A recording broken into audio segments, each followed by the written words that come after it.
یا رسول اللہ وسلم علیک یا حبیب اللہ مومنوں درود و سلام اچھا بعد اللہ کے محمد کا نام اچھا ہے، بعد اللہ کے محمد کا نام اچھا ہے۔ اور دیکھ کر بلال حبشی کو بولی حوریں کہ شہنشاہوں سے محمد کا غلام اچھا ہے، شہنشاہوں سے محمد کا غلام اچھا ہے۔ صلی اللہ علیہ یا رسول اللہ وسلم علیک یا حبیب اللہ۔ سنتے ہیں کہ محشر میں صرف ان کی رسائی ہے، سنتے ہیں کہ محشر میں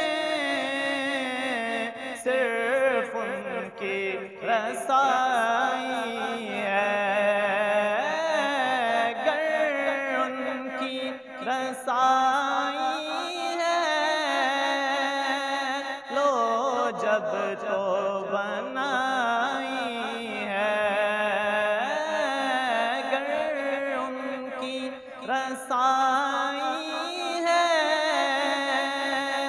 لو جب تو بنائی ہے، مچلا ہے کہ رحمت نے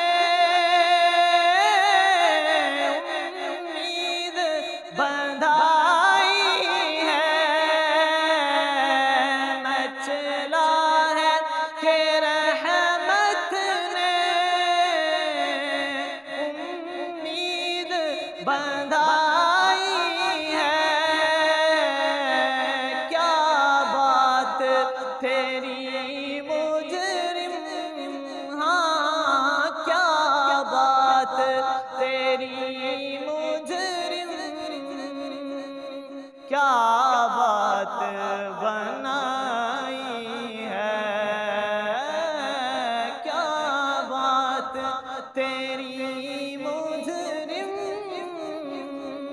کیا بات بنائی ہے۔ سنتے ہیں کہ محشر میں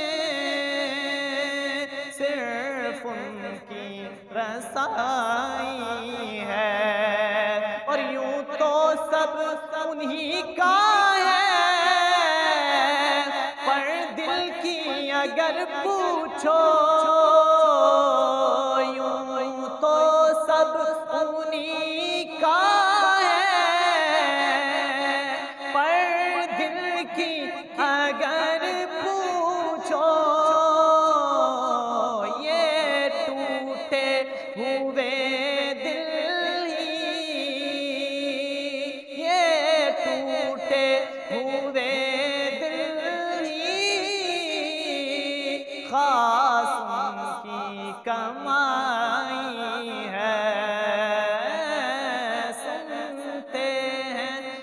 محشر میں صرف ان کی رسائی ہے، اور مجرم کو نہ شرماؤ احباب کفن ڈھک دو، مجرم کو نہ شرماؤ احباب کفن ڈھک دو، کیا ہوگا، دیکھ کے کیا ہوگا، پردے میں بھلائی ہے، سنتے ہیں کہ محشر میں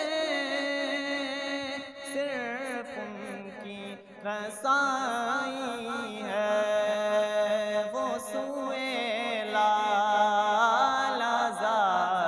پھرتے ہیں، وہ سوئے لالازار پھرتے ہیں، تیرے بن میں ہزار پھرتے ہیں، وہ سوئے لالازار پھرتے ہیں، تیرے بن میں ہزار پھرتے ہیں، وہ سوئے لالازار پھرتے ہیں، جو تیرے در سے یار پھرتے ہیں، در بدر، ہاں در بدر یوں ہی خار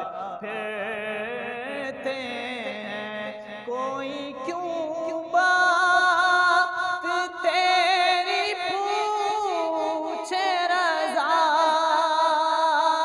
کوئی کیوں پوچھے تیری بات رضا،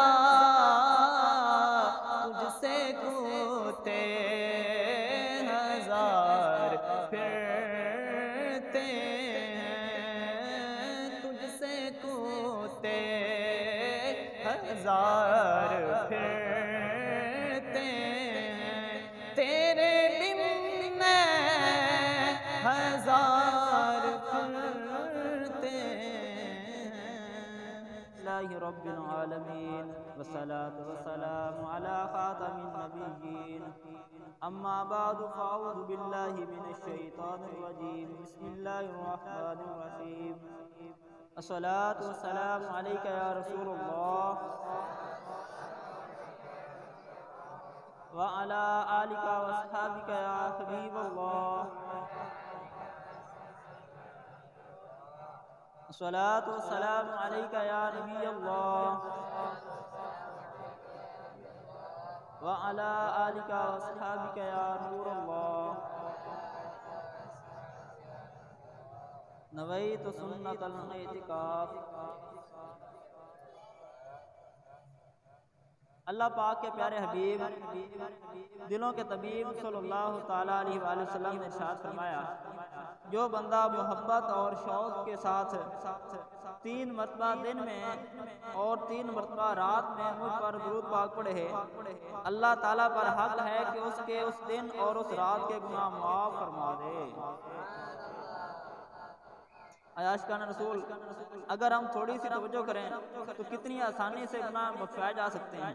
مثلاً صبح نماز فجر جماعت ادا کریں، سر جھکائیں، آنکھیں بند کریں اور سب گنبد کا تصور باندھ کر 3 مرتبہ درود پاک پڑھ لیں۔ اسی طرح رات کو سوتے وقت بستر پر قبلہ رو بیٹھ کر سر جھکائیں، آنکھیں بند کریں اور پیارے آقا صلی اللہ علیہ وآلہ وسلم پر 3 مرتبہ درود پاک پڑھ لیں، انشاءاللہ اس دن اور اس رات کے گناہ معاف ہو جائیں گے۔ کیا رہے کبیرہ گناہ سچی توبہ سے معاف ہوتے ہیں، یوں ہی قضا نمازیں، قضا روزے، بندوں کے مالی جسمانی حقوق ذمہ پر ہوں گے تو ان کی ادائیگی بھی لازمی ہے۔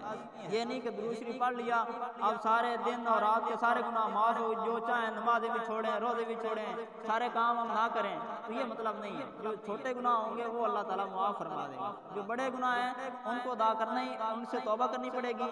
کسی کا مال دینا ہے، کسی کے پیسے دینے ہیں تو وہ ان کو دیں گے تو پھر ہی وہ معاف ہوں گے۔ وہ تو نہایت سستا سودا بیچ رہے ہیں جنت کا۔ سودا کس کے بیچ رہے ہیں؟ جنت کا۔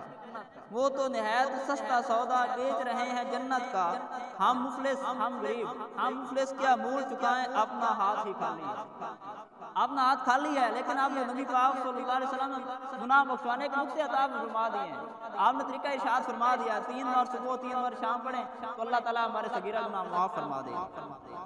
صلو علی الحبیب صلی اللہ تعالیٰ علیہ وسلم۔ حدیث پاک میں ہے اچھی نیت بندے کو جنت میں داخل کروا دیتی ہے، اچھی نیتوں سے عمل کا ثواب بڑھ جاتا ہے۔ آئیے بیان سننے سے پہلے اچھی نیتیں کر لیتے ہیں۔ مثلا نیت کیجئے رضائی الہی کے لیے پورا بیان سنوں گا، باادب بیٹھوں گا، خوب توجہ سے بیان سنوں گا، جو سنوں گا اسے یاد رکھنے، خود عمل کرنے اور دوسروں تک پہنچانے کی کوشش کروں گا۔ صلو علی الحبیب صلی اللہ تعالیٰ علی محمد صلی اللہ تعالیٰ علیہ وسلم۔ ایک طالب علم کا واقعہ علامہ ابن جوزی رحمۃ اللہ علیہ نے بیان فرمایا ہے، اس سے ان کو کیسے نصیحت ملی اور بچے نے کیا نصیحت کی اس کے بارے میں ابھی سنتے ہیں ہم۔ علامہ ابن جوزی رحمۃ اللہ علیہ فرماتے ہیں ایک بچہ مدرسے میں اپنی تختی دھو رہا تھا۔ کیا کر رہا تھا؟ تختی دھو رہا تھا۔ پانی سے تختی کی سیاہی نہ اتری، پانی مار رہا تھا، سیاہی نہیں اتر رہی تھی۔ تو بچے نے ایک رسی لی، اسے پانی سے گیلا کیا، پھر رسی پر مٹی لگائی اور اس کے ذریعے سیاہی دھونے لگا۔ قریب ہی ایک شخص کھڑا یہ منظر دیکھ رہا تھا۔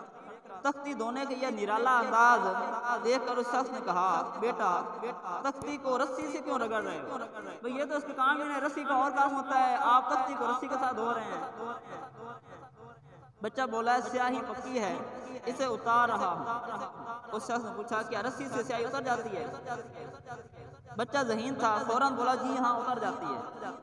کیا آپ نے دیکھا نہیں رسی سے ڈول باندھ کر کنویں میں لٹکاتے ہیں، پھر کھینچتے ہیں، کنویں کی منڈیر پر پتھر کی ہوتی ہے، اس کے باوجود رسی کھینچنے سے اس میں گڑھے پڑ جاتے ہیں۔ پرانا دور میں وہ رسے کے ساتھ پانی نکالتے تھے نا، ڈول ساتھ باندھ کے رسے اوپر کھینچتے تھے۔ وہ بچہ کہنے لگا یہ جب اس کو پتھر ہوتا ہے منڈیر پر، یا وہ پکی منڈیر بنی ہوتی ہے، اینٹوں کی بنی ہوتی ہے، تو بار بار رسی ایسے کرتے ہیں اس پر گڑھا باندھ جاتا ہے۔ جب پتھر پہ گڑھا باندھ جاتا ہے تو یہ صاف کیسے نہیں ہوگی؟ یعنی رسی پتھر میں گڑھا ڈال سکتی ہے تو تختی سے سیاہی کیوں نہیں ہٹا سکتی؟ آدمی بولا بیٹا پتھر میں گڑھا تو ایک مدت گزر جانے سے پڑتا ہے، ایک دفعہ تو نہیں ہوتا، بار بار وہ ہوتی ہے پھر تب گڑھا بنتا ہے۔ بچہ بولا جی نہیں، رسی کھینچنے سے گڑھا پڑتا ہے، اگر رسی کھینچی نہ جائے خاص صدیاں گزر جائیں کنویں کی منڈیر میں گڑھا نہیں پڑے گا۔ انہوں نے کہا یہ کھینچنے سے بنا ہے تو میں بھی بار بار اس کے ایسے کار اتر جائے گی۔ اس کے ساتھ ہی بچے نے نصیحت کرتے ہوئے کہا آئے اچھے انسان میں نے آپ کو اشارہ دیا ہے، اگر آپ اس میں غور کرتے تو آپ کے دل کی سیاہی بھی مٹ جاتی، اگر اس میں غور کرتے آپ کے دل کی سیاہی بھی مٹ جاتی۔ آدمی نے حیرت سے پوچھا کیا میرے دل پر بھی سیاہی ہے؟ دیکھیں بچے کا انداز دیکھیں اور ان کا دیکھیں۔ وہ شخص کہنے لگا کہ میرے دل میں بھی سیاہی ہے۔ بچہ بولا چچا جان سیاہی کس رنگ کی ہوتی ہے؟ کہا کالی۔ بچہ بولا گناہوں سے بڑھ کر کالی کون سی چیز ہے؟ یہ سنتے ہی آدمی نے چیخ ماری اور ندامت سے رونے لگا۔ بچہ بولا چچا جان اب آپ کو دل صاف کرنے کی دوا مل گئی ہے۔ اب کیا ہوا ہے؟ دل صاف کرنے کی دوائی آپ کو مل گئی ہے۔ آدمی نے پھر حیرانی سے پوچھا وہ دوا کون سی؟ میں نے نہ کسی ڈاکٹر کے پاس گیا ہوں، نہ کسی عالم کے پاس گیا ہوں، نہ کسی صوفی کے پاس گیا ہوں، نہ کسی پیر کے پاس گیا ہوں، ادھر سے دوائی مل گئی ہے۔ پہلے آپ کہہ رہے تھے آپ کے دل کے اندر سیاہی ہے گناہوں کی، اب وہ دھل کے صاف بھی ہو گئی ہے، آپ نے علاج بھی کر دیا ہے۔ تو بچے نے کیا جواب دیا؟ بچے نے کہا ندامت کے آنسو۔ یہ تم نے بات سنی ہے، دل پہ اثر کیا ہے، اور ندامت کے جو آنسو آئے ہیں وہ دل سے جو دل کے اندر سیاہی تھی وہ آنسو نے سیاہی دھو ڈالی ہے۔ یہ گناہوں کو دھو کر دل صاف کر دیتے ہیں، ندامت کے جو آنسو ہوتے ہیں۔ اور اس کی دلیل یہ ہے کہ اللہ پاک کے حبیب صلی اللہ علیہ وسلم نے ارشاد فرمایا بے شک آنسو روز قیامت آپ کے سمندر بجھا ڈالیں گے۔ کیا کریں گے؟ جو تھوڑے بہت ہی آنسو ہوں گے وہ سمندر کے سمندر بجھا دیں گے۔ تو دل ہے گناہوں سے بیزار نہیں ہوتا، مغلوب شہا نفس بدکار نہیں ہوتا، دو لاکھ کروں کوشش اصلاح نہیں ہوتی، پاکیزہ گناہوں سے کردار نہیں ہوتا، یہ سانس کی مالا اب بس ٹوٹنے والی ہے، دل آہ مگر اب بھی بیدار نہیں ہوتا، افسوس ندامت بھی اس یہاں پہ نہیں آتی، گناہوں پہ ندامت بھی نہیں آتی، نیکی کی طرف مائل اتار نہیں ہوتا۔ صلو علی الحبیب صلی اللہ تعالیٰ علیہ محمد صلی اللہ تعالیٰ علیہ وسلم۔ عائش کا رسول ہمارا دل سب سے قیمتی تختی ہے، اسے گناہوں سے پاک کرنا مطلوب دین ہے، دین کا مطلوب ہے۔ یہی اصلاح کا راز ہے، اسی سے آدمی سنورتا ہے، اسی سے کام بنتے ہیں۔ اللہ پاک کے آخری نبی رسول ہاشمی صلی اللہ علیہ وسلم نے ارشاد فرمایا، سن لو بے شک جسم میں خون کا ایک لوتھڑا ہے، جب وہ ٹھیک ہو جائے تمام جسم ٹھیک ہو جاتا ہے، اور جب وہ لوتھڑا بگڑ جائے تو سارے جسم ہی بگڑ جاتا ہے۔ سن لو وہ لوتھڑا دل ہے۔ اس حدیث پاک کی شرح میں علماء کرام فرماتے ہیں بندے کے تمام کام اس کے دل سے وابستہ ہیں۔ اگر دل پاک صاف ہو، اس میں اللہ پاک کی محبت ہو، اللہ پاک کے محبوب بندوں کی محبت ہو، دل میں اللہ پاک کا اور اس کی نافرمانی کا خوف ہو، تو بندے کے تمام کام درست ہو جاتے ہیں، بندہ گناہوں سے بچنے لگتا ہے، بلکہ گناہ میں پڑنے کے خوف سے، شبہات سے بچنے لگتا ہے۔ اور اگر دل بگڑ جائے، دل نفسانی خواہشات کا پیروکار بن جائے، اس میں خوف خدا نہ رہے، تو بندے کے سب کام بگڑ جاتے ہیں، اور بندہ نفسانی خواہشات کے پھندے میں گرفتار ہو کر گناہوں میں مبتلا ہو جاتا ہے۔ اس لیے کہتے ہیں دل تمام جسم کا بادشاہ ہے اور تمام اعضاء اس کا لشکر ہیں۔ اگر بادشاہ نیک ہو، لشکر بھی نیک ہو جاتا ہے، اور اگر بادشاہ بگڑ جائے تو پورا لشکر بگڑ جاتا ہے۔ لشکر نے بادشاہ کو حکم، وہ کہے گا نمازیں پڑھنی ہے، کہیں گے ٹھیک ہے نماز پڑھنی ہے، وہ کہے گا نماز نہیں پڑھنی، تو وہ کہے گا نماز نہیں پڑھنی۔ تو یہ دل ایک بادشاہ ہے، اور جو اعضاء ہیں اس کے لشکر ہیں، اس کو حکم دیتا ہے، جو وہ کرے گا، جو حکم دے گا سارے اعضاء ایسے ہی کریں گے۔ صحابی رسول حضرت انس رضی اللہ تعالیٰ عنہ سے روایت ہے، اللہ کے پیارے رسول صلی اللہ علیہ وسلم نے ایک شخص کو فرمایا، جو تیرے دل میں کھٹکے اسے چھوڑ دو، یہاں تک کہ کوئی کھٹک باقی نہ رہے۔ اس نے عرض کیا، یا رسول اللہ صلی اللہ علیہ وسلم، میں دل کی کھٹک کیسے جان سکوں کہ دل کے اندر کھٹک، دل کی آواز آ رہی کیسے جان سکوں؟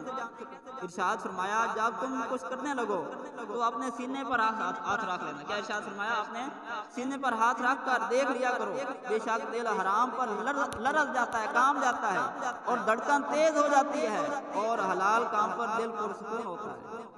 یہ بھی جن کے دل پاک صاف ہے نا، وہ اگر گناہ کی طرف بڑھتے ہیں تو جب پہلا گناہ کرنے لگتے ہیں تو ان کا دل کانپتا ہے، دھڑکن تیز ہو جاتی ہے، دل نہیں کرتا گناہ، لیکن جب بار بار کرتے رہتے ہیں تو وہی ساری چیزیں ختم ہو جاتی ہیں۔ عاشق رسول اللہ پاک نے ہمارے دل میں یہ خاصیت رکھی ہے کہ پورا کام کرنے لگے تو دل کی دھڑکن تیز ہو جاتی ہے۔ شاید ہم میں سے بہت ساروں کو اندازہ ہوگا، جب بندہ پہلے مرتبہ کو برا کام کرتا ہے تو دل پر گھبراہٹ طاری ہوتی ہے۔ مثلا چور جب پہلی مرتبہ چوری کرتا ہے، یا شرابی جب پہلی مرتبہ شراب پیتا ہے، سودی کام کرنے والا جب پہلی مرتبہ سود دیتا ہے تو دل گھبراتا ہے، دھڑکن تیز ہوتی ہے۔ اگر اس وقت آدمی دل کی سن لے، اس کی ضمیر سے اٹھنے والی آواز کو مان لے اور گناہ سے رک جائے تو دل کی یہ کیفیت باقی رہتی ہے۔ اور اگر بندہ اس وقت دل کی فکر نہ کرے بلکہ برائی کاٹ ڈالے تو آہستہ آہستہ اس برائی کا عادی بن جاتا ہے، یوں ہی دل پر سیاہی چھا جاتی ہے اور دل کی کیفیت تبدیل ہو جاتی ہے۔ اس سے پتہ چلتا ہے کہ ہمارا دل اچھے برے کی تمیز رکھتا ہے، لیکن جب اس پر گناہوں کی سیاہی چڑھ جائے، دل بالکل گناہوں سے ناپاک ہو جائے، تب یہ اچھائی برائی کی تمیز نہیں کر پاتا۔ ایک صحابی رسول، بڑا پیارا واقعہ ہے، توجہ سے سنیے گا۔ ایک صحابی رسول حضرت واسبہ رضی اللہ تعالیٰ عنہ بہت پرہیزگار اور خوف خدا والے تھے، اکثر خوف خدا کے سبب روتے رہتے تھے۔ فرماتے، ایک مرتبہ میں نے سوچا کہ نبی پاک صلی اللہ علیہ وسلم سے نیکی اور گناہ سے متعلق سوال کو پوچھوں۔ چنانچہ دل میں یہ ارادہ لے کر بارگاہ رسالت میں حاضر ہو گیا۔ نبی پاک صلی اللہ علیہ وسلم نے مجھے دیکھ کر ارشاد فرمایا، کیا فرمایا؟ ادنو یا واسبہ، آئے واسبہ قریب آ جاؤ۔ کیا فرمایا؟ کیسے خوش نصیب صحابہ کرام کی شخصیت ہے۔ فرمایا قریب آ جاؤ، میں قریب ہو گیا۔ پھر فرمایا قریب آ جاؤ، یہاں تک کہ میرے گھٹنے نبی پاک صلی اللہ علیہ وسلم کے مبارک گھٹنوں سے مل گئے، اتنے قریب بٹھا لیا، اتنے قرب خاص میں بٹھایا۔ اب غیب کی خبر رکھنے والے نبی رسول ہاشمی صلی اللہ علیہ وسلم فرمایا، واسبہ میں بتاؤں تم کیا پوچھنے آئے ہو؟ ابھی انہوں نے پوچھا نہیں ہے کہ میں کیا پوچھنے آیا ہوں، نبی پاک صلی اللہ علیہ وسلم خود قریب بلا کے پوچھا کہ میں بتانا دو جو تم پوچھنے آئے ہو۔ سبحان اللہ، اسے کہتے ہیں غیب کے علم۔ کسی عاشق رسول نے یہ خوب کہا، یا رسول اللہ آپ کی ذات روشن صبح کی طرح ہے، آپ کی مبارک آنکھیں دلوں کے حال دیکھ لیتی ہیں۔ خیر حضرت واسطہ رضی اللہ عنہ فرماتے ہیں میں نے عرض کیا یا رسول اللہ صلی اللہ علیہ وسلم آپ فرمائیے میں کیا پوچھنے آیا ہوں؟ فرمایا واسطہ تم نیکی اور گناہ کے متعلق پوچھنے آئے ہو؟ یہ فرما کر نبی پاک صلی اللہ علیہ وسلم نے اپنی 3 انگلیاں مبارک آپس میں ملائیں اور میرے سینے پر رکھ دی، اپنے سینے پر نہیں میرے سینے پر رکھ دی، اور فرمایا اپنے دل سے پوچھ لیا کرو، کیا فرمایا اپنے دل سے پوچھ لیا کرو، نیکی وہ ہے جس پر تمہارا دل مطمئن ہو، دل پر ہاتھ رکھ کے ارشاد فرمایا نیکی وہ ہے جس پر تمہارا دل مطمئن ہو، اور گناہ وہ ہے جو تمہارے دل میں کھٹکے اور دل میں تردد آئے۔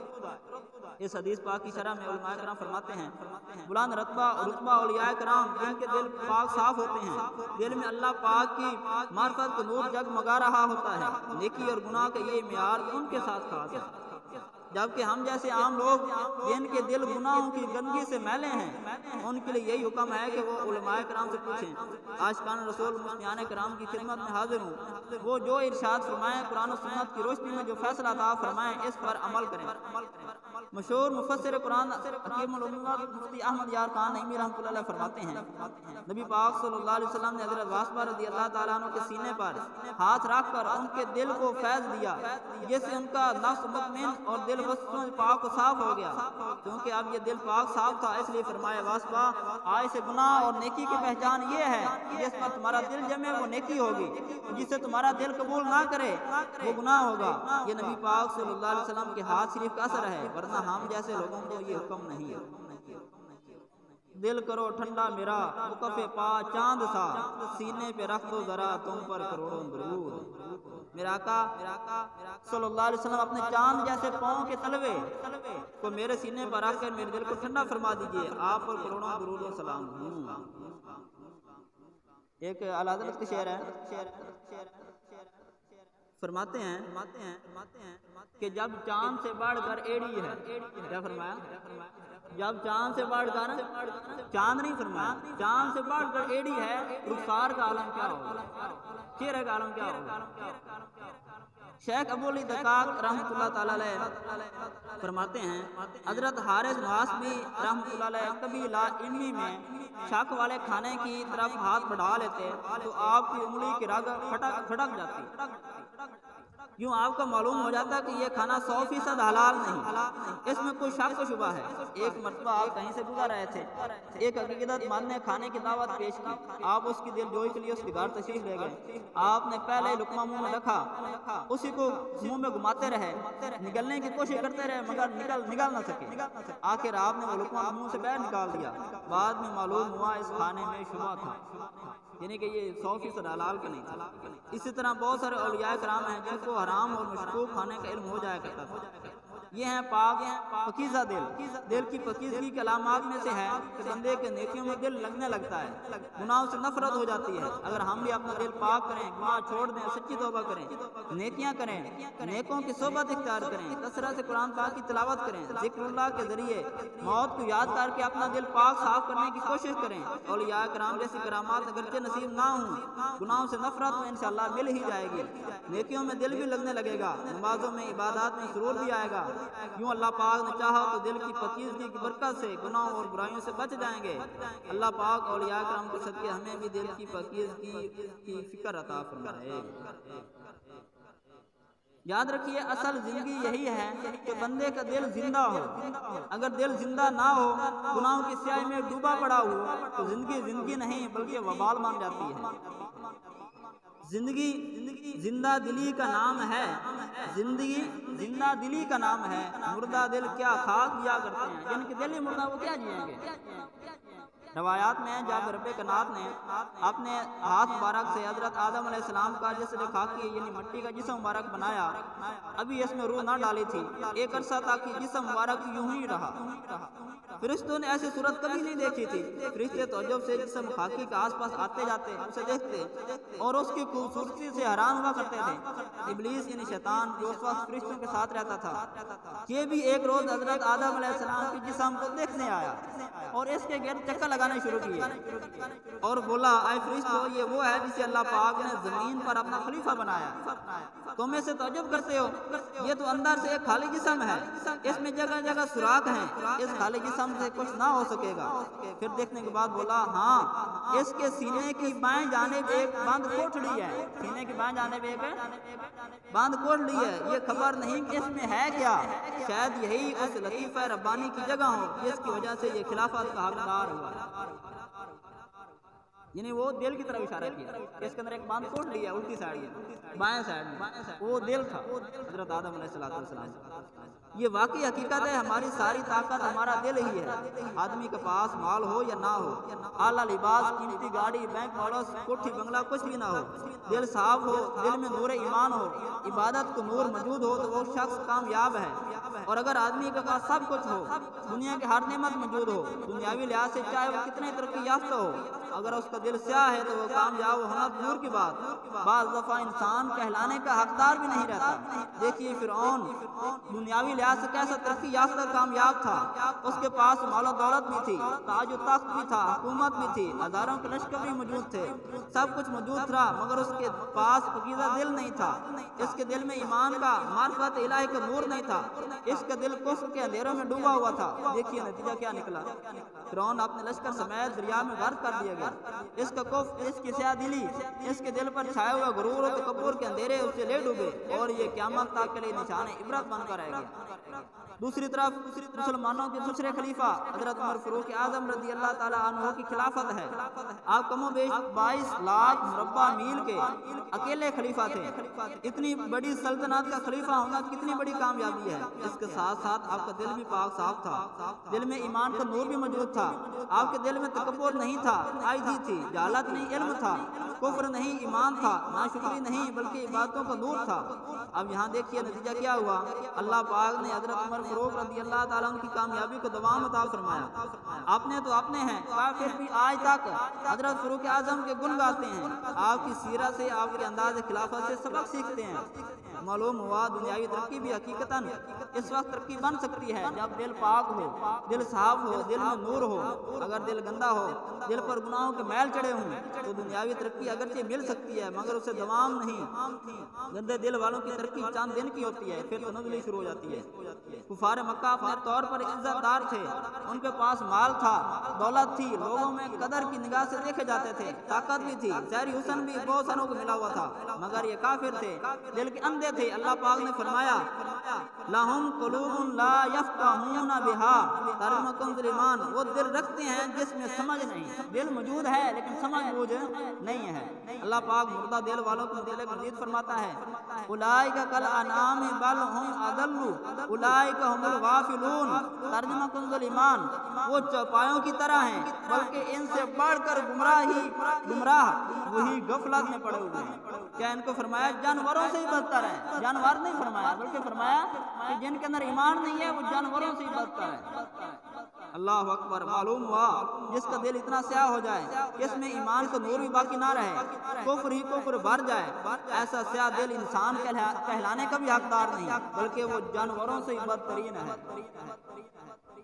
کسی شاعر نے کہا دل مردہ دل نہیں اسے زندہ کر دوبارہ، دل مردہ دل نہیں اسے زندہ کر دوبارہ، یہی امتوں کے مرض کہن کا ہے چارہ۔ یعنی جب دل مردہ ہو جاتے ہیں، دلوں پر گناہوں کو زنگ لگ جاتا ہے، کفر کی طریقیں چھا جاتی ہیں تو قومیں تباہ و برباد ہو کر رہ جاتی ہیں۔ لہذا قوموں کو تباہی سے بچانے کا طریقہ یہی ہے کہ ان کے دلوں کی اصلاح کی جائے، سیاہ دلوں سے زنگ اتار کر انہیں اجلا اجلا چمکدار بنا دیا جائے۔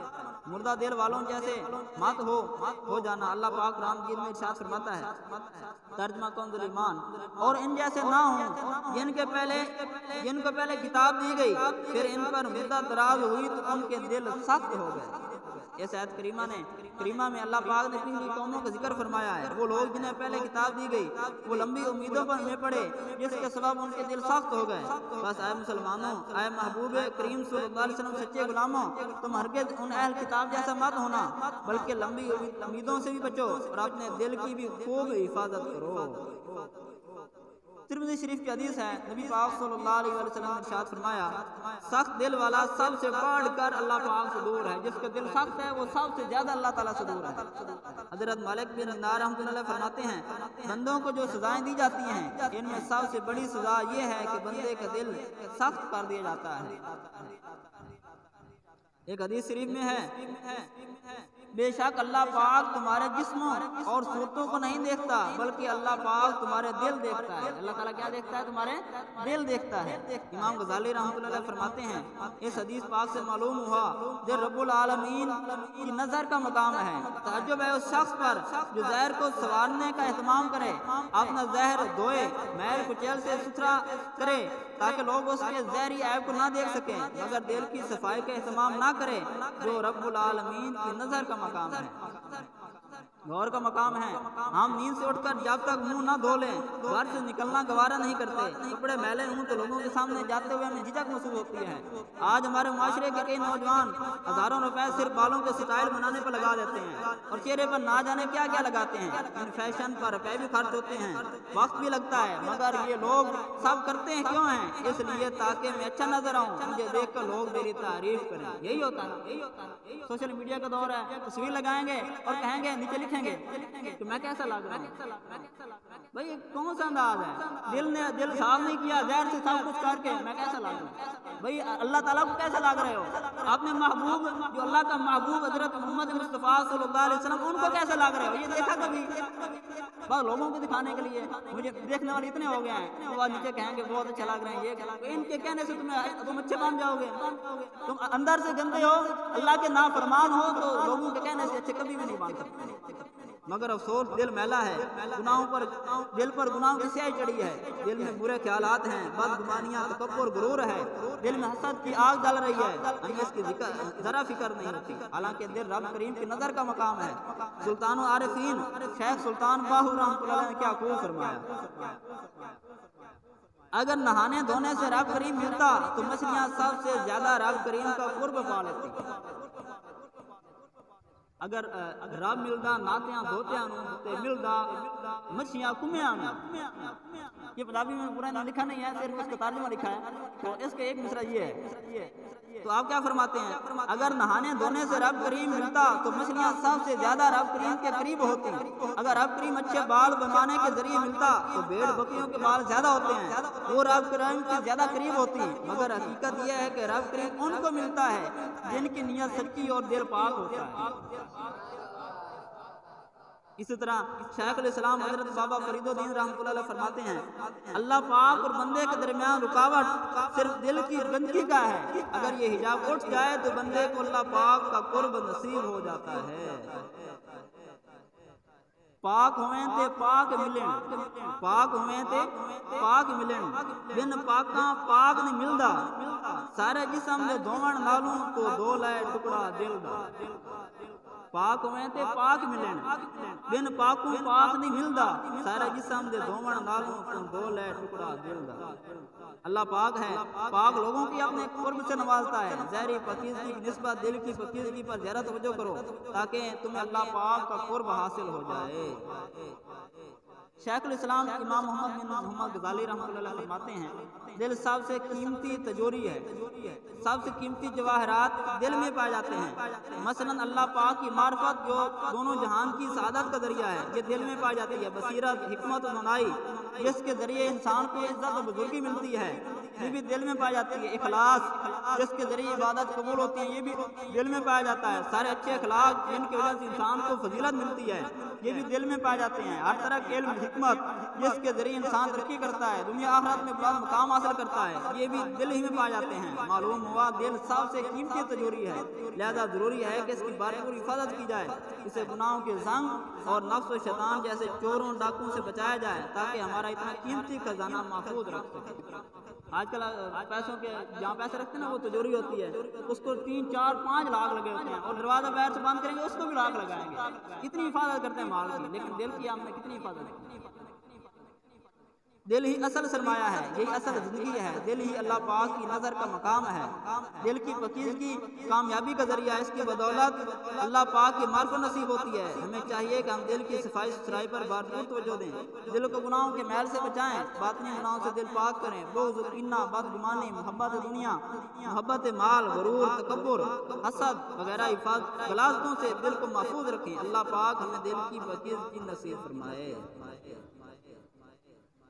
میٹھے اور پیارے اسلام بھائیوں، دل کی بیماریاں بے شمار ہیں، ان کے علاج بھی بہت زیادہ ہیں، لیکن ہم میں سے کون ہوگا جو پڑھے گا کہ دلوں کی بیماریاں کون سی ہیں اور ان کا علاج کیا ہے؟ ظاہری بیماری ہو جائے تو سب ڈاکٹر کے پاس جائیں، سب کچھ کریں گے، لیکن باطنی بیماریاں ہمارے اندر بہت زیادہ موجود ہیں۔ کبھی طبیب کسی عالم کے پاس، کسی مفتی کے پاس، کسی صوفی کے پاس، کسی شیخ کامل کے پاس گئے کہ میرے دل کے اندر یہ چیزیں ہیں، ان کو بھی ان کی بھی کوئی دوائی دے دیں۔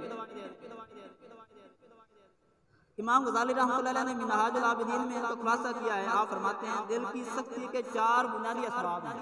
کتنی وجہ ہیں؟ 4 وجہ ہیں۔ اگر آدمی ان سے بچ جائے تو انشاءاللہ اس کا دل صاف ہو جائے گا۔ نمبر 1، دل کی سختی کا پہلا سبب لمبی امید ہے۔ دل کی سختی کا پہلا سبب ہے لمبی امید، یعنی لمبے عرصے تک زندہ رہنے کا یقین کر لینا، یہ دل کی سختی کا بنیادی سبب ہے۔ اللہ پاک قرآن مجید میں ارشاد فرماتا ہے، ترجمہ کنز ایمان، پھر ان پر مدت دراز ہوئی تو ان کے دل سخت ہو گئے۔ لمبی امید نیکیوں کی راہ میں رکاوٹ اور ہر برائی کی جڑ ہے۔ یہ ایسی لا علاج بیماری ہے جو اور بہت ساری بیماری کا سبب بنتی ہے۔ لمبی امید کا سبب ٹال مٹول کی عادت پڑ جاتی ہے، نیک کاموں میں سستی آتی ہے، دل پر غفلت کے پردے چڑھتے ہیں، دنیا کی محبت بڑھتی ہے، حرص میں اضافہ ہوتا ہے اور آدمی دنیا میں مشغول ہو کر آخرت کو بھول جاتا ہے، جس کے سبب اس کا دل سخت ہو جاتا ہے اور گناہوں کا میل چڑھ جاتا ہے۔ آج بھی کسی کو کہنا نماز شروع کر دیں، یا اس کو کہنا نماز پڑھ لیں، وہ کہے گا اگلے جمعے کو شروع کروں گا، میں جمعے والے دن سے انشاءاللہ جمعے والے دن سے نماز شروع کروں گا، میرا بھی کپڑے ناپاک ہیں۔ بھائی جس کے کپڑے ناپاک ہیں اس کا دل پاک کیسے ہوگا؟ کپڑے پاک پہن کر مسجد میں جائیں گے پھر دل پاک ہوگا نا۔ تو یہ ہمارے انداز ہے، جمعے تک زندگی ہے، یہ لمبی امید نہیں تو کیا ہے؟ آپ کو اگلے سانس کا نہیں پتا، آپ کہہ رہے ہیں جمعے کو پڑھو گے، جمعہ پتہ نہیں آپ کی زندگی میں یہ آئے گا یہ نہیں آئے گا۔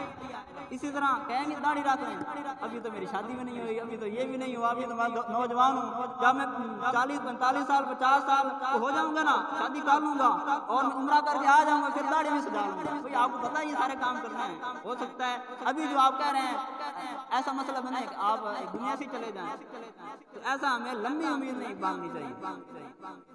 اس لیے جو دل کی اصلاح چاہتا ہے اسے چاہیے اپنی امیدیں کم کرے اور موت کو ہر وقت اپنے پیش نظر رکھے۔ ایک روز نبی پاک صلی اللہ علیہ وسلم حضرت اسامہ رضی اللہ تعالیٰ عنہ کو 1 مہینے، یہ توجہ سے سنیے گا، نبی پاک صلی اللہ علیہ وسلم حضرت اسامہ رضی اللہ تعالیٰ عنہ کو 1 مہینے کے ادھار پر سودا خریدتے دیکھا کہ یہ سودا میں لے کے جا رہا ہوں اور پیسے جو 1 مہینے بعد دوں گا۔ تو فرمایا کیا تم اسامہ پر تعجب نہیں کرتے؟ کیا فرمایا؟ کیا تم اسامہ پر تعجب نہیں کرتے کہ 1 مہینے کے لیے خریداری کر رہے ہیں؟ اللہ کی قسم جب میں زمین پر قدم رکھتا ہوں تو گمان کرتا ہوں کہ قدم اٹھانے سے پہلے موت آ جائے گی۔ یہ ہمارے آقا فرما رہے ہیں، کیا فرمایا؟ جب میں زمین پر قدم رکھتا ہوں تو گمان کرتا ہوں کہ قدم اٹھانے سے پہلے موت آ جائے گی، جب بھی لقمہ منہ میں ڈالتا ہوں تو گمان ہوتا ہے کہ اسے نکلنے سے پہلے موت آ جائے گی۔ حالانکہ یہ عالم نبی پاک صلی اللہ علیہ وسلم غیب کے جاننے والے ہیں، آپ کو پتہ ہے کہ موت کب آئے گی، لیکن پھر بھی آپ صلی اللہ علیہ وسلم اتنا موت کے بارے میں غور فکر کرتے ہیں، اتنا موت کو یاد رکھتے ہیں، اور ہمارے پاس نیکیاں کیا ہیں، ہمارے پاس اعمال کتنے ہیں کہ ہم موت کو یاد نہ رکھیں۔ تو آپ جتنا زیادہ موت کو یاد رکھیں گے انشاءاللہ دل کی سختی اتنی جلدی دور ہوگی۔ کچھ نیکیاں کما لے، جلد آخرت بنا لے، کوئی نہیں بھروسہ ہے بھائی زندگی کا، زندگی کوئی بھروسہ نہیں، یہ سب کچھ ادھر ہی رہ جانا ہے۔ اس دنیا میں ہمیں کتنا وقت ملا ہے، اس تعلق سے امام غزالی رحمۃ اللہ علیہ نے مختلف روایت نقل کی ہیں۔ پھر فرمایا، میرے پیر صاحب فرمایا کرتے تھے دنیا 3 سانسوں کی ہے۔ کتنے کی ہے؟ دنیا 3 سانس ہے، 3 سانس۔ ایک سانس جو تم لے چکے، ایک سانس وہ جو لے چکے، اس میں جو عمل کرنا تھا وہ کر چکے، وہ گزر چکا۔ دوسری سانس وہ ہے جو تم ابھی لے رہے ہو، دوسری سانس کون سی ہے؟ جو ابھی آ جا رہی ہے، یہ ابھی ہے۔ اور تیسری سانس وہ ہے جو ابھی آنی ہے، بعد میں آنی ہے، اس کی تمہیں کوئی خبر نہیں، نہ جانے اگلی سانس لے بھی سکو گے جیسے پہلی موت دبو لے گی، بس تمہارے پاس ایک ہی سانس ہے، اس میں جو کرنا ہے کر لو۔ پہلا جو سانس ہے وہ گزر چکا ہے، وہ جو کرنا تھا کر لیا، اب دوسرا سانس یہ باقی ہے، اس کے اندر جو آپ نے کرنا ہے اور بات کی خبر نہیں، پتہ نہیں ہمارے ساتھ کیا ہوگا، زندگی بھی ہے یا نہیں ہے۔ لیکن ہم کہتے ہیں ہم نے تو یہ بھی کرنا، ہم نے یہ پلاٹ لیا ہے، اس کے اوپر مکان بنانا ہے، اس کے اندر بنگلہ بنانا ہے، کہ بچوں کو یہ گاڑی لے کے دینی ہے، یہ کرنا ہے، فلاں کرنا ہے، پتہ نہیں کتنے خواب لے کے بیٹھے ہیں، زندگی کا پتہ نہیں۔ ایسے آپ نے دیکھے ہوں گے جو مکان بنا لیتے ہیں، پورا مکان بنا لیتے ہیں، لیکن ان کو رہنے کی توفیق نہیں ہوتی، ان کی زندگی ختم ہو جاتی ہے، مکان بن جاتا ہے۔ ایک اسلامی بھائی کہتے ہیں کہ ایک دن میں نے اپنی آنکھوں سے زندگی کی حقیقت دیکھی. میرے ایک دوست تھے، وہ مجھے ملنے کے لیے میرے دفتر آئے. میں نے چائے منگوائی، چائے ٹیبل پر رکھی ہوئی تھی. وہ مجھ سے باتیں کر رہے تھے. اچانک نہ جانے کیا ہوا، میرے سامنے بیٹھا باتیں کرتا ہوا میرا دوست چند سیکنڈ میں موت کے گھاٹ اتر گیا. بیچارے کو چائے پینا بھی نصیب نہ ہوا. اتنی بھی مہلت نہیں ملتی کہ چائے کے گھونٹ پی لے، پانی کے ایک قطرہ بھی پی لے. روایات کے اندر آتا ہے کہ جب بندے کا زمین کے اوپر پانی، رزق کے دانا پینا سب کچھ ختم ہو جاتا ہے نا، اس وقت بندے کو موت آتی ہے. اب اس کے لیے ایک گھونٹ بھی نہیں ہوتا کہ اس کے اندر جا سکے. اندر ڈالیں گے صحیح پھر بھی نہیں جائے گا، کیونکہ قسمت میں ہے ہی نہیں اس کی. تو ہم کتنا موت کو یاد کرتے ہیں. عاشقان رسول اگاہ اپنی موت سے کوئی بشر نہیں، سامان 100 برس کا ہے، پل کی خبر نہیں. یہی زندگی ہے، نہ جانے ہم اگلی سانس بھی لے پائیں گے یا نہیں. لہذا لمبی امید سے بچیے، موت کو ہر وقت اپنے قریب جانیے. اس کی برکت سے دنیا کی محبت کم ہوگی، حرص و لالچ میں کمی آئے گی، گناہوں سے دل اچاٹ ہوگا، توبہ میں جلدی کا ذہن بنے گا، اور اس کی برکت سے انشاءاللہ دل کی سیاہی دھلے گی اور دل چمکدار ہو جائے گا. مسلمانوں کی پیاری امی جان حضرت عائشہ صدیقہ طیبہ طاہرہ رضی اللہ تعالیٰ عنہ کی خدمت میں ایک عورت حاضر ہوئی اور دل کی سختی کی شکایت کی کہ دل بہت سخت ہے. حضرت عائشہ صدیقہ رضی اللہ تعالیٰ عنہ نے فرمایا موت کو یاد کیا کرو. کیا کیا کرو؟ موت کو یاد کیا کرو، دل پاک ہو جائے گا. وہ عورت چلی گئی. چند روز بعد دوبارہ آئی اور حضرت عائشہ صدیقہ رضی اللہ تعالیٰ عنہ کا شکریہ ادا کرتے ہوئے بتایا کہ آپ دل کی سختی سے افاقہ ہو گیا. کاش ہم بھی اپنا یہ ذہن بنائیں کہ موت کو یاد کیا کریں. ہو سکے تو قبرستان حاضر ہو جائیں، قبروں کو دیکھ کر غور فکر کریں. یہ سوچیں کہ ایک دن میں نے بھی مرنا ہے، قبر کے گڑھے میں اترنا ہے. قبر میں وہ اندھیرا ہوگا، مٹی کا بچھونا، اینٹوں کا سرہانا ہوگا. قیامت تک یہی رہنا پڑے گا. یوں قبروں کے متعلق غور فکر کریں، موت کو بار بار یاد کریں تو انشاءاللہ دل پاک ہوگا، گناہوں کی سیاہی دھل جائے گی. لیکن ہمارا حال کیا ہے؟ یہ بھی محرم کے ایام گزرے نا، تو ہمارے یہاں ہوتا ہے کہ 10 محرم الحرام کو قبرستان جاتے ہیں. اور ایک رواج اس میں بھی غلط ہے، عورتوں کے سال ہے. جو دوسرے ہیں وہ عورتوں کو کہیں اور بھیجتے ہیں، جو ہمیں وہاں قبرستان بھیج دیتے ہیں. عورتوں کے قبرستان میں جانا جائز ہی نہیں ہے. ساری قبرستان ہے، قبرستان میلے لگے ہوتے ہیں، ہنسی مذاق ہو رہتے ہیں، پتہ نہیں کیا کیا ہو رہا ہوتا ہے. قبرستان جا کے کون سا ہنسی مذاق ہے؟ قبرستان میں جا کے ہنس رہے ہوتے ہیں. عمرت کا نام ہی نہیں ہے کہ عمرت لڑکی بھی جائیں گے دیکھ دکھانے کے لیے. کیا یہ کیا چیز ہے؟ قبرستان جا رہے ہیں، وہاں پر موت کو یاد کرنا چاہیے. عورتوں کو ادھر کام ہی نہیں ہے. عورتوں کو کیا کام ہے قبرستان میں؟ تو ہمیں چاہیے کہ ہم گھر والوں کو سختی سے منع کریں. قبرستان میں عورتوں کا کوئی کام نہیں ہے. ہم دوسروں کو کہتے ہیں وہ ادھر جا رہی ہیں، وہاں جا رہی ہیں، یہ ہو رہا ہے، وہ ہو رہا ہے. کیا اپنے گریبان کے اندر نہیں جھانکنا کہ ہمارے ساتھ کیا ہو رہا ہے؟ ہم اپنے گھروں کو روک نہیں سکتے، ہمیں یہ کرنا ہوگا، ہمیں روکنا پڑے گا. لوگ اعتراض کرتے ہیں کہ آپ کہتے ہیں یہ قبرستان کے اندر جانا سنت ہے، ثواب ہے، یہ عورتیں جا رہی ہیں ان کا کیا کریں گے؟ وہ تو گناہوں کے کام ہوں گے. تو اللہ تعالیٰ ہمیں اس طرح کے کام جو ہے نا وہ عورتوں کو منع کرنے کی توفیق عطا فرمائے. دل کی سیاہی کا دوسرا بڑا سبب ہے حسد. اپنے مسلمان بھائی سے نعمت چھین جانے کی تمنا کرنے کو حسد کہتے ہیں. یہ بہت باطنی بیماری ہے. اللہ پاک نے قرآن کریم میں حسد کرنے والے سے پناہ مانگنے کو ارشاد فرمایا وَمِن شَرِّ حَاسِدٍ اِذَا حَسَدَ، اور حسد والے کے شر سے جب وہ مجھ سے جلے. اندازہ کیجئے حسد کتنا بڑا فتنہ اور کتنا بڑا شر ہے. رب کریم نے نبی کائنات نے حسد کرنے والے کو شیطان کے ساتھ ملایا اور حکم دیا کہ ان سب سے پناہ مانگو. حدیث پاک میں حسد نیکیوں کو ایسے کھا جاتا ہے جیسے آگ سوکھی لکڑی کو جلا دیتی ہے. امام غزالی رحمۃ اللہ علیہ فرماتے ہیں حسد بے چینی اور بے مقصد غم و فکر میں مبتلا کرتا ہے. حسد کی وجہ سے انسان ذلت و محرومی کے لعنت میں گرفتار ہو جاتا ہے. حسد کی ایک بڑی تباہ کاری یہ ہے کہ حسد دل کو اندھا کر دیتا ہے، یہاں تک کہ اللہ پاک کے احکام سننے اور سمجھنے کی صلاحیت ختم ہو جاتی ہے. اللہ پاک ارشاد فرماتا ہے پارہ 1 سورۃ بقرہ آیت نمبر 90، ترجمہ کنز العرفان.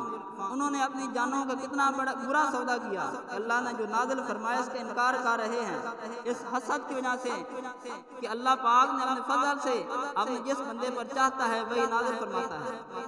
تفسیر صراط الجنان میں آیت کے تحت ہے یہودیوں کی خواہش تھی کہ ختم نبوت کا منصب بنی اسرائیل میں سے کسی کو ملتا، لیکن جب انہوں نے دیکھا تو وہ منصب اس منصب سے محروم رہے اور بنی اسماعیل کو یہ منصب ملا.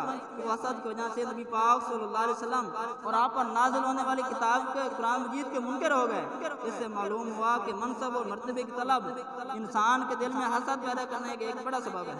یہ بھی معلوم ہوا کہ حسد ایسا خبیث مرض ہے جو انسان کو کفر تک لے کے جا سکتا ہے.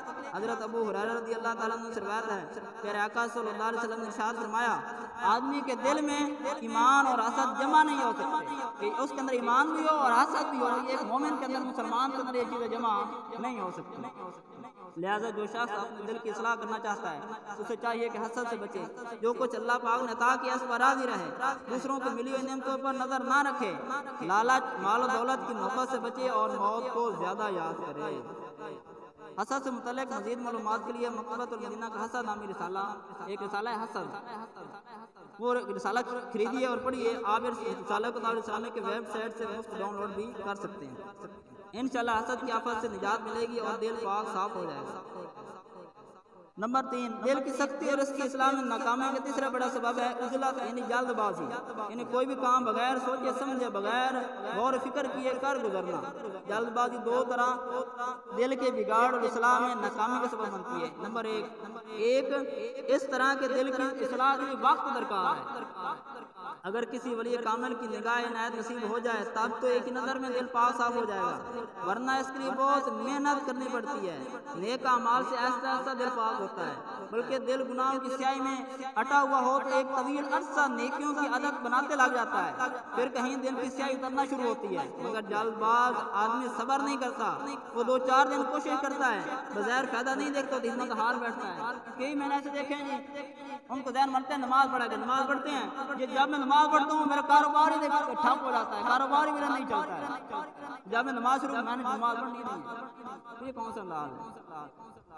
یوں اس کے دل کی اصلاح کرنا انتہائی دشوار ہو جاتا ہے کہ جو بندہ جلد باز ہوتا ہے، 2-3 دن عبادت کرتا ہے، اس کے بعد سب کچھ ختم، کوئی فائدہ نہیں ہوا، میرے رزق میں اضافہ نہیں ہوا، میری بیماری میری دعا قبول نہیں ہوئی، میرے نماز بھی نہیں پڑھی۔ ایسی بات ہے، ایسا نہیں ہونا چاہیے۔ اس لیے دل کی اصلاح چاہے تو ضروری ہے کہ آدمی جلد بازی چھوڑ دے اور دل کی صفائی کے لیے نیکیوں میں لگا رہے، کوشش کرتا رہے۔ ہمارے آقا صلی اللہ علیہ وسلم نے فرمایا ہمارا یہ دین بہت مضبوط ہے، لہذا نرمی کے ساتھ اس میں آگے بڑھو، کیونکہ کاشتکار نہ تو زمین کو بالکل اکھیڑ دیتا ہے اور نہ ہی اس کو اوپر والا حصہ پہلے جیسا چھوڑتا ہے۔ عجلت کے سبب دل کے سخت ہو جانے کی دوسری وجہ یہ ہے کہ دل کی اصلاح کے لیے پرہیزگاری اور گناہوں سے بچنا بہت ضروری ہے، اور پرہیزگاری کی اثر یہ ہے کہ بندہ ہر کام ٹھہر کر غور فکر سے کرے۔ جب آدمی صبر و تحمل اور غور فکر کے بجائے جلد بازی سے کام لے گا، غور فکر نہیں کرے گا، اس کا گناہوں میں مبتلا ہو جانے کا سخت اندیشہ ہے۔ مثلا وہ بے سوچے سمجھے بولنے کا عادی ہوا تو جھوٹ، غیبت، چغلی وغیرہ گناہوں میں پڑ سکتا ہے۔ اگر بغیر سوچے سمجھے کھانے کا عادی ہوا تو حرام کھانے میں مبتلا ہو سکتا ہے۔ یوں جلد باز کا گناہوں سے بچ جانا سخت دشوار ہے، اور اگر گناہوں سے نہ بچ پایا تو دل کی اصلاح کیسے ہوگی، بلکہ گناہوں کی مزید سیاہی دل پر بڑھتی جائے گی۔ دل کی سختی کا چوتھا سبب تکبر، خود کو دوسروں سے بہتر سمجھنے کا نام تکبر ہے کہ میں دوسروں سے بہتر ہوں۔ یہ تو انتہائی تباہ و برباد کرنے والی دل کی بیماری ہے۔ اگر خدا نہ خواستہ تکبر پختہ ہو کر غالب ہو جائے تو اس سے نجات ملنا سخت دشوار ہو جاتا ہے، بلکہ بعض اوقات تو تکبر کے سبب دل پر مہر لگا دی جاتی ہے۔ اللہ پاک قرآن مجید میں ارشاد فرماتا ہے، ترجمہ کنز الایمان، جو ہی مہر کر دیتا ہے متکبر سرکش کے سارے دل پر، اللہ تعالیٰ مہر فرما دیتا ہے کہ یہ نیک کام کر ہی نہیں سکتا۔ معلوم ہوا تکبر دل پر مہر لگنے کا سبب ہے، اس لیے ضروری ہے کہ بندہ تکبر سے ہمیشہ بچتا رہے، عاجزی کا پیکر بنتا رہے۔ حدیث پاک میں ہے جو اللہ پاک کے لیے عاجزی کرتا ہے اللہ پاک اسے بلندی عطا فرماتا ہے۔ مٹا دے اپنی ہستی کو اگر کچھ مرتبہ چاہیے کہ دل کے دانہ خواب مل کر گلے گلزار ہوتا ہے۔ عیاش کا نصول، دل کی سختی کے یہ 4 بنیادی اسباب ہیں: لمبی امیدیں، حسد، جلد بازی اور تکبر۔ ہم نے ان چاروں سے بچنا ہے، لمبی امید نہیں پالنی بلکہ موت کو ہمیشہ یاد رکھنا ہے، یہی تصور باندھنا ہے کہ بس موت آنے والی ہے۔ حسد کی آگ میں نہیں جلنا، جو اللہ پاک نے عطا کیا اس پر شکر گزار رہنا اور ہمیشہ دوسروں کا بھلا ہی چاہنا ہے، کبھی کسی کا برا نہیں سوچنا، کبھی بھی جلد بازی سے کام نہیں لینا، ہر کام غور فکر کے ساتھ آرام سے تحمل سے کرنے کی عادت بنانی ہے، اور تکبر سے لازمی بچتے رہنا ہے کہ شیطان کی ہزاروں سال کی عبادت اسی تکبر کی وجہ سے ضائع ہو جاتی ہے اور وہ ہمیشہ کے لیے نامراد ہو کر رہ جاتا ہے۔ یہ کام کریں گے تو انشاءاللہ دل کی اصلاح ہوگی، دل پاک صاف ہو جائے گا۔ حدیث شریف میں آیا کہ زیادہ بولنے اور زیادہ ہنسنے سے دل مردہ ہو جاتا ہے. جو زیادہ بولتا رہتا ہے، زیادہ ہنستا رہتا ہے، دل مردہ ہو جاتا ہے. لہٰذا زیادہ بولنے سے بچیں، زیادہ ہنسنے سے بچیں. بہت افسوس کی بات ہے کہ پیارے آقا صلی اللہ علیہ وسلم فرماتے ہیں زیادہ مت ہنسو، کیونکہ زیادہ ہنسانا دل کو مردہ کر دیتا ہے. مگر ہمارے ہاں لوگ ہنسنے ہنسانے کو فن کہتے ہیں، ہنس ہنسا کر داد وصول کرتے ہیں. آج کل تو انٹرنیٹ اور سوشل میڈیا کا دور ہے. لوگ ہنسنے ہنسانے والی باتیں کر کے، ایسی فضول حرکات کر کے ویڈیو بناتے ہیں اور ٹک ٹاک وغیرہ کے ذریعے وائرل کر کے خود کو بڑا فنکار سمجھتے ہیں. اللہ پاک ہمیں ہدایت نصیب فرمائے. زیادہ ہنسنا ہنسانا اچھی بات نہیں. اس طرح زیادہ کھانے سے بھی دل سخت ہوتا ہے. امام احمد بن حنبل رحمۃ اللہ علیہ سے کسی نے پوچھا کیا کوئی ایسا ہے جو پیٹ بھر کر کھاتا ہو اور اس کا دل بھی نرم ہو؟ پیٹ بھر کے کھاتا ہو، دل بھی نرم ہو. ارشاد فرمایا میں نے نہیں دیکھا. یعنی ایسا نہیں ہو سکتا کہ بندہ پیٹ بھر کر کھائے پھر بھی اس کا دل نرم ہی رہے. اور دل کی سختی کا سب سے بڑا سبب گناہوں کی کثرت ہے. لہذا گناہوں سے بھی ہر دم بچتے ہی رہنا چاہیے. علماء کرام فرماتے ہیں دل کی سختی کا سب سے جلد اثر کرنے والا علاج یہ ہے کہ بندہ قرآن کریم کی تلاوت کرے. جس کا دل سخت ہے، گناہوں کے اندر ملوث ہے، نیکی میں نہیں لگتا، تو اس کے لیے کیا حکم ہے کہ وہ قرآن مجید کی تلاوت کرے. حضرت یحییٰ بن معاذ راضی رحمۃ اللہ فرماتے ہیں دل کی سختی کا علاج 5 باتوں میں ہے. نمبر 1 غور و فکر کے ساتھ تلاوت کرنا، پیٹ کو خالی رکھنا، رات کو عبادت کرنا، سحری کے وقت اللہ کی بارگاہ میں گڑ گڑانا اور نیک لوگوں کی صحبت میں بیٹھنا. شیخ طریقت امیر السنت حضرت علامہ مولانا ابو البلال محمد الیاس اتار قادری رضوی دامت برکاتہ عالیہ اپنی کتاب مدنی پائے میں لکھتے ہیں جو کوئی ہر نماز کے بعد 100 مرتبہ یا اللہ پڑھے انشاءاللہ اس کا باطن کشادہ ہوگا. جو روزانہ نماز فجر کے بعد سینے پر ہاتھ رکھ کر 70 مرتبہ یا فتاح پڑھے انشاءاللہ اس کے دل کا زنگ میل دور ہوگا. جو روزانہ کسی بھی وقت دن میں 1 مرتبہ 7 بار یا فتاح پڑھے انشاءاللہ اس کا دل روشن ہو جائے گا. صلو علی الحبیب صلی اللہ تعالی علی محمد صلی اللہ تعالی علیہ وسلم. ایک دعوت اسلامی کی ایپ ہے القرآن الکریم. کیا ایپ ہے؟ القرآن الکریم. بعض اوقات ہوتا ہے کہ ہم قرآن مجید ہمارے پاس نہیں ہوتا تو ہم تلاوت سے رہ جاتے ہیں. جن کے موبائل تو سب کے پاس ہی ہوتے ہیں، چاہے گھر میں کھانا ہو یا نہ ہو موبائل سب کے پاس ہوتے ہیں. تو یہ موبائل کے اندر اپلیکیشن آپ ڈاؤن لوڈ کریں گے تو اس کے اندر آپ قرآن مجید سن بھی سکتے ہیں، اس کو ترجمہ پڑھ سکتے ہیں اور مختلف قاری صاحب کی آواز کے اندر آپ اس کو ڈاؤن لوڈ کر کے سن بھی سکتے ہیں اور آپ تلاوت کر بھی سکتے ہیں. تو اس کو ڈاؤن لوڈ کریں اور ضرور قرآن مجید پڑھا کیا کریں.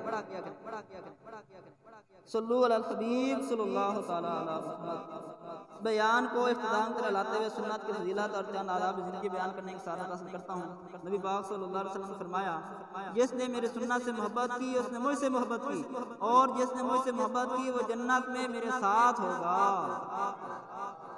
سینہ تیرے سنت کا مدینہ بنے آقا، جنت میں پڑوسی مجھے تم اپنا بنانا. صلو علی الحبیب صلی اللہ علیہ وسلم. بات چیت کرنے کی سنتیں اور آداب. بات چیت کیسے کرنی چاہیے؟ فرمانے آخری نبی رسول ہاشمی صلی اللہ علیہ وسلم جب تم کسی بندے کو دیکھو کہ اسے دنیا سے بے رغبتی اور کم بولنے کی نعمت عطا کی گئی ہے تو اس کی قربت اور صحبت اختیار کرو کیونکہ اسے حکمت دی جاتی ہے. دنیا سے بے رغبت ہے، کم بولتا ہے، تو فرمایا اس کی قربت اور صحبت میں رہا کرو کیونکہ اسے حکمت دی جاتی ہے. لیکن ہمارے یہاں کیا ہوتا ہے جو زیادہ بولتا ہے، جو زیادہ گالیاں دیتا ہے، جو زیادہ باتیں سناتا ہے ہم اس کے پاس بیٹھتے ہیں. جو بالکل چپ رہتا ہے، کوئی بات نہیں کرتا، ہنسی مذاق نہیں کرتا، ہم کہتے یہ تو ہے ہی زمانت کو چھوڑا، یہ بیٹھے یہ اکیلا رہے، اس کے ساتھ بیٹھتے ہیں. جو گپ لگاتا ہے، جو گالیاں نکالتا ہے، یہاں تک کہ دوست احباب ایک دوسرے کو ماں بہن کی گالی نکال کے گفتگو اسی سے شروع کرتے ہیں. سلام تو کرنے کی عادت ہی ختم ہوتی جا رہی ہے. بھائی یہ کون سا انداز، ایک دوسرے کو گالیاں دے کر آپ نے سلام کرنا ہے، گالیاں دے کر آپ نے ان کو مخاطب کرنا ہے، گالیاں دے کے ایک دوسرے کو بلانا ہے، گلا تو اس کا نام رکھ کے ایک دوسرے کو بلانا ہے. یہ کون سا طریقہ ہے؟ تو فرمایا کہ جو کام بولتا ہے اس کی صحبت سے نہ رہا کرو. عیاش کا رسول مسکرا کر اور خندہ پیشانی سے بات کرنی چاہیے. مسلمانوں کی دل جوئی کی نیت سے چھوٹوں کے ساتھ شفقت بھرا اور بڑوں کے ساتھ ادب والا لہجہ رکھیے، انشاءاللہ ثواب بھی ملے گا اور چھوٹے بڑے سب آپ کی عزت کریں گے. چلا چلا کر بات کرنا سنت نہیں. اچھی اچھی نیتوں کے ساتھ چھوٹے بچوں سے بھی آپ جناب سے گفتگو کی عادت بنائیے. آپ کے اخلاق بھی انشاءاللہ عمدہ ہوں گے اور بچے بھی آداب سیکھیں گے. چھوٹا بچہ بھی ہے، امیر السنت فرماتے ہیں تو اس کو آپ کہیں یا وہ کوئی بات کرے اس کو جی کہیں. اوئے تو ابے تبے، یہ والا الفاظ نہیں ہونے چاہیے۔ بات چیت کرتے وقت پردے کی جگہ ہاتھ لگانا، انگلیوں کے ذریعے بال بدن کا میل چھڑانا اور دوسروں کے سامنے بار بار ناک کو چھونا یا ناک یا کان میں انگلی ڈالنا، تھوکتے رہنا اچھی بات نہیں، اس سے دوسروں کو گن آتی ہے۔ جب تک دوسرا بات کر رہا ہو اطمینان سے سنیے، اس کی بات کاٹ کر اپنی بات شروع کر دینا سنت نہیں۔ بات چیت کرتے ہوئے بلکہ کسی بھی حالت میں کہہ کر نہ لگائیے۔ سرکار مدینہ صلی اللہ علیہ وسلم نے کبھی کہا نہیں لگایا۔ بات زبانی اور بے حیائی کی باتوں سے ہر وقت پرہیز کیجیے، گالی گلوچ سے بچتے رہیے اور یاد رکھیے کسی مسلمان کو بلا اجازت شرعی گالی دینا حرام قطعی ہے، اور بے حیائی کی بات کرنے والے پر جنت حرام ہے۔ جو بے حیائی کی باتیں کرتا ہے اس پر جنت حرام ہے۔ میرے آقا صلی اللہ علیہ وسلم نے فرمایا اس شخص پر جنت حرام ہے جو فحش گوئی سے کام لیتا ہے، وہ باتیں کرتا ہے جو کرنے والے نہیں ہوتے۔ فحش بات کا مطلب ہے شرمناک امور کا کھلے الفاظ میں تذکرہ کرنا۔ میری زبان تر رہے ذکر و درود سے، بے جا ہنسو کبھی نہ کروں فضول گفتگو۔ مختلف سنتیں اور آداب سیکھنے کے لیے مکتبۃ المدینہ کی بہار شریعت جلد 3 حصہ 16 اور شیخ طریقت امیر السنت کا 91 صفحات کی رسالہ 550 سنتیں اور آداب خرید فرمائیے اور پڑھیے۔ سنتیں سیکھنے کے ایک بہترین ذریعہ دعوت اسلامی کے مدنی قافلوں میں عاشقان رسول کے ساتھ سنتوں برا سفر بھی ہے، لیکن ٹائم کون نکالے؟ ہم مصروف ترین آدمی ہیں، ہمارے پاس ٹائم ہی نہیں ہے 3 دن، مہینے کے بعد بھی 3 دن ہم نکال سکیں۔ ہم تو بس ہم گھر کے اندر نہیں ہیں تو گھر کا کام بالکل ٹھپ ہو جاتا ہے، چلتا ہی نہیں، کچھ ایک ذرا برابر کام نہیں ہوتا۔ تو بھائی مہینے کے بعد آپ 3 دن مدنی قافلے کے اندر سفر کر لیں گے تو انشاءاللہ آپ کی دنیا بھی سمجھ جائے گی، آخرت بھی سمجھ جائے گی۔ امیر علیہ سنت کیا فرماتے ہیں؟ لوٹنے رحمتیں قافلے میں چلو، سیکھنے سنتیں قافلے میں چلو، ہوں گی حل مشکلیں قافلے میں چلو، ختم ہوں شامتیں قافلے میں چلو۔ اللہ پاک ہمیں عمل کی توفیق عطا فرمائے، آمین بجاہ نبی امین صلی اللہ تعالی۔ ابھی انشاءاللہ ہفتہ وار اجتماع پڑھے جانے والا درود شریف پڑھ لیتے ہیں۔ بزرگوں نے فرمایا جو ہر شب جمعہ یہ درود شریف پابندی سے کم از کم 1 مرتبہ پڑھے، موت کے وقت نبی پاک صلی اللہ علیہ وسلم کی زیارت کرے گا، اور قبر میں داخل ہوتے وقت بھی یہاں تک وہ دیکھے گا کہ نبی پاک صلی اللہ علیہ وسلم اسے قبر میں اپنے رحمت کے ہاتھوں سے اتار رہے ہیں۔ تو کوشش کیا اگر ہر اجتماع کے اندر آئیں گے، اس کی برکت سے یہ درود شریف پڑھا جائے گا۔ آپ بھی پڑھ لیجیے، اللہم صلی وسلم وبارک علی سیدنا محمد النبی الامی الحبیب العالی القدر العظیم الجاہ وعلی آلہ وصحبہ وسلم۔ حضرت انس رضی اللہ تعالیٰ عنہ سے روایت ہے، نبی پاک صلی اللہ علیہ وسلم فرمایا جو شخص یہ درود پاک پڑھے، اگر کھڑا تھا تو بیٹھنے سے پہلے اور بیٹھا تھا تو کھڑے ہونے سے پہلے اس کے گناہ معاف کر دیے جائیں گے۔ اللہم صلی علی سیدنا و مولانا محمد وعلی آلہ وسلم۔ جو یہ درود پاک پڑھتا ہے اس پر رحمت کے 70 دروازے کھول دیے جاتے ہیں۔ صلی اللہ علی محمد۔ علامہ احمد صابری رحمۃ اللہ بعد بزرگوں سے نقل کرتے ہیں اس درود شریف کے ایک بار پڑھنے سے 6 لاکھ درود شریف پڑھنے کا ثواب حاصل ہوتا ہے۔ اللہم صلی علی سیدنا محمد عدد ما فی علم اللہ صلاة دائمة بدوام ملک اللہ۔ ایک دن ایک شخص آیا، نبی پاک صلی اللہ علیہ وسلم نے اسے اپنے اور صدیق اکبر رضی اللہ تعالیٰ عنہ کے درمیان بٹھا لیا۔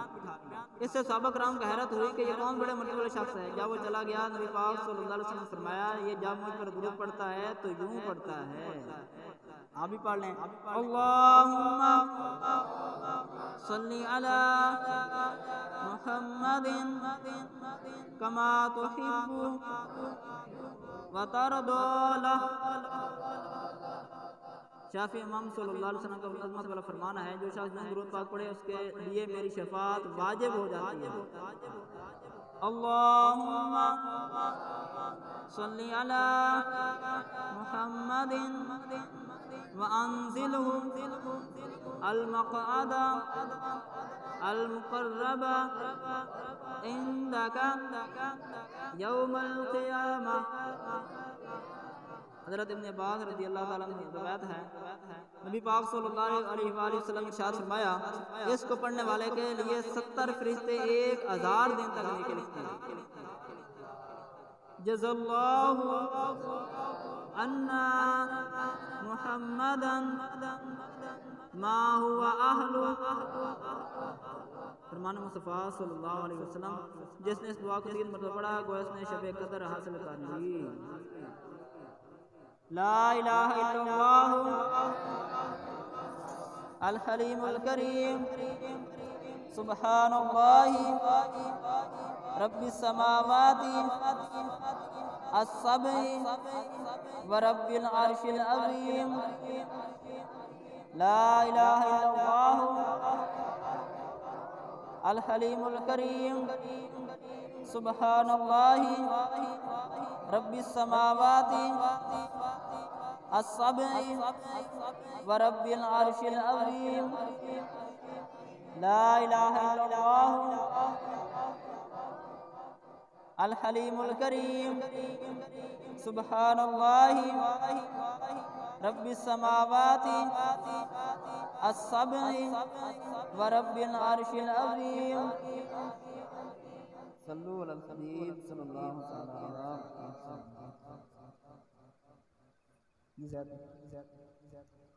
تجربات سے فائدہ اٹھاتا ہے۔ آنے والے ہفتے کے مدنی مذاکرے میں اس رسالے بزرگان دین کی باتیں اس کا اعلان کیا جائے گا۔ تمام عاشقان رسول مطالعے کی برکات پانے کے لیے یہ رسالہ ضرور حاصل فرمائیں۔ جو سوشل میڈیا مثلا واٹس ایپ وغیرہ استعمال کرتے ہیں، رضائی لائٹ ثواب کے لیے یہ رسالہ دوسروں کو بھی شیئر کیا کیجیے۔ ہر ہفتے امیر اہل سنت دامت برکاتہ عالیہ مدنی چینل پر لائیو ہفتہ وار مدنی مذاکرہ فرماتے ہیں۔ آنے والے ہفتے کو بھی مدنی چینل پر رات تقریباً 9:30 بجے ہفتہ وار مدنی مذاکرہ ہوگا، جس میں شیخ طریقت امیر اہل سنت حضرت علامہ مولانا محمد الیاس ستار قادری دامت برکاتہ عالیہ سوالات کے جوابات بھی نعت فرمائیں گے۔ انشاءاللہ تمام ذمہ داران عاشقان رسول اس مدنی مذاکرے میں خود بھی شرکت فرمائیں اور دوسروں کو بھی اس کی دعوت دیں۔ تقوی پرہیزگاری کے پیکر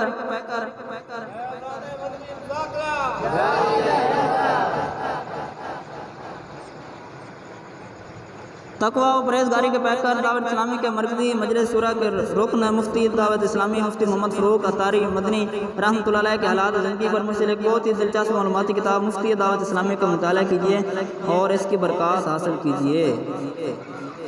ذمہ داران کے لیے ایک اعلان ہے اور خوشخبری بھی ہے۔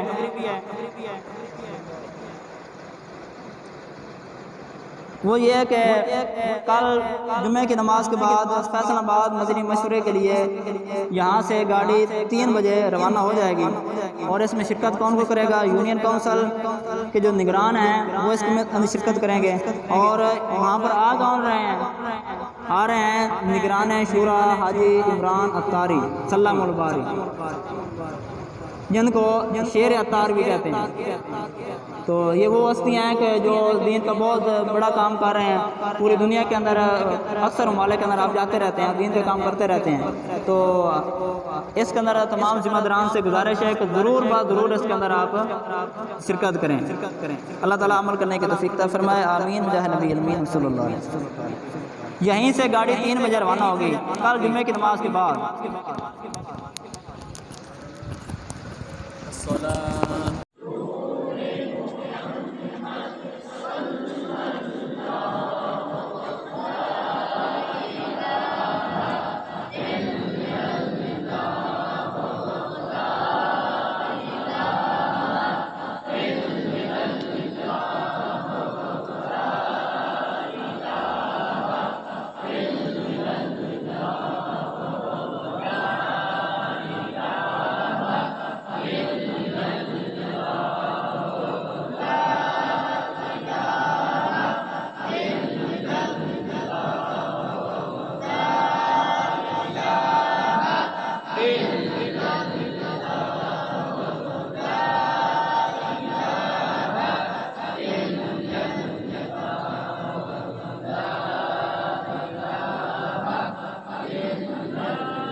ہمارے سروں پر عزت کے تاج سجانے والے مولا، اے ہم گناہگاروں کی عیبوں کو چھپانے والے مولا، اے آقا کریم صلی اللہ علیہ وسلم کی امتوں میں ہمیں بنانے والے مولا، ایک بار پھر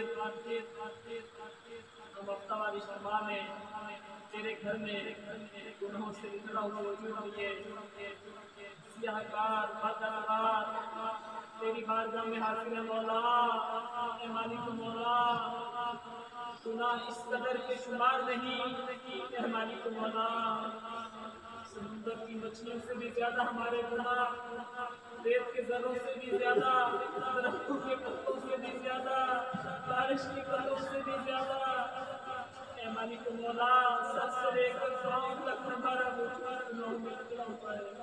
اے مولا، ہم اپنے گناہوں کا اقرار کرتے ہیں، اپنے جرموں کا اقرار کرتے ہیں مولا، اے مالک مولا، یقیناً ہم کمزور بندے ہیں، ہم سے گناہ سرزد ہو جاتے ہیں، ہم نہ چاہتے ہوئے بھی گناہ میں پڑ جاتے ہیں مولا، اے مالک مولا، ہم مجرم ہیں، ہم اقرار کرتے ہیں ہم مجرم ہیں، ہم عادی مجرم ہیں مولا، بچنا چاہتے ہیں لیکن بچ نہیں پاتے، سدھرنا چاہتے ہیں لیکن سدھر نہیں پاتے، اے مولا، گناہوں سے بچنے کی کوشش کرتے ہیں بچ نہیں پاتے، اے مالک مولا، ہم نے جو گناہ ظاہراً کیے، پوشیدہ کیے، سامنے کیے، چھپ کر کیے مولا، تو ہمارے دلوں کو جانتا ہے، تو ہمارے نام اعمال سے واقف ہے مولا، تو ہر گناہ کو جانتا ہے مولا، تیرے سامنے کوئی بھی گناہ پوشیدہ نہیں، ہمارے گناہوں کو معاف فرما دے مولا، اے مولا، ہمارے گناہوں کو معاف فرما دے، اے مولا،